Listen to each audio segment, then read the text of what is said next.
Salam alaikum wa rahmatullahi wa barakatuhu. Bien le bonjour et bien le bonsoir à tous et à toutes. J'espère que vous allez bien.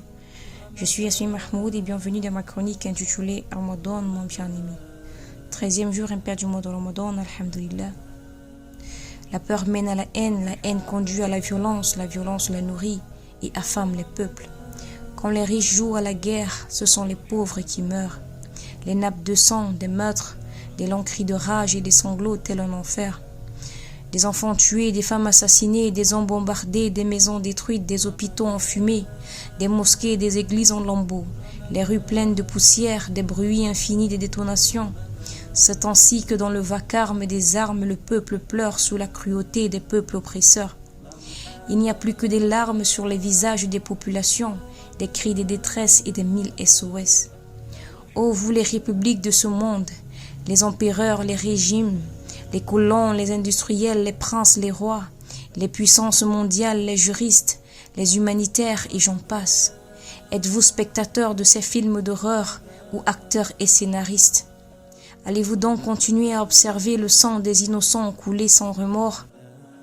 Qui sont les plus lâches entre ceux qui observent impunément et ceux qui orchestrent ces crimes de guerre? Le silence est complicité. Je dis bien le silence est complicité.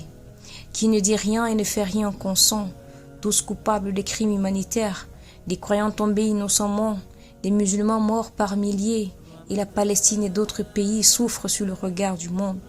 Ô mon bien-aimé Ramadan, savais-tu que certains musulmans jeûnent sous le coup des attaques, sous l'oppression et la peur, enterrant chaque jour l'un de leurs proches parents ou éloignés, tandis que nos dirigeants se remplissent les panses dans leurs palais?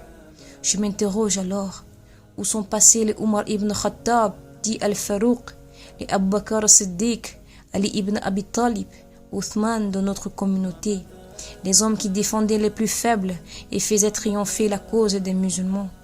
Hélas, ils sont devenus plus rares qu'un cheveu blanc sur la tête d'un nouveau-né. Ô peuple affligé et opprimé, ne t'inquiète pas, ton Seigneur est bien attentif à ce qu'ils font.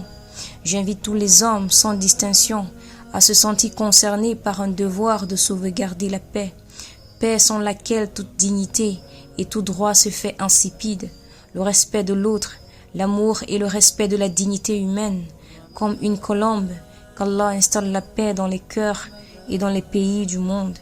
Ya Allah, accorde la victoire aux croyants et met en déroute les oppresseurs. Vous dites à ceux que vous aimez que vous les aimez car la vie est courte et fragile. Moi, c'est Mahmoud, je vous aime en Allah. Wassalamu alaikum wa rahmatullahi wa barakatuh.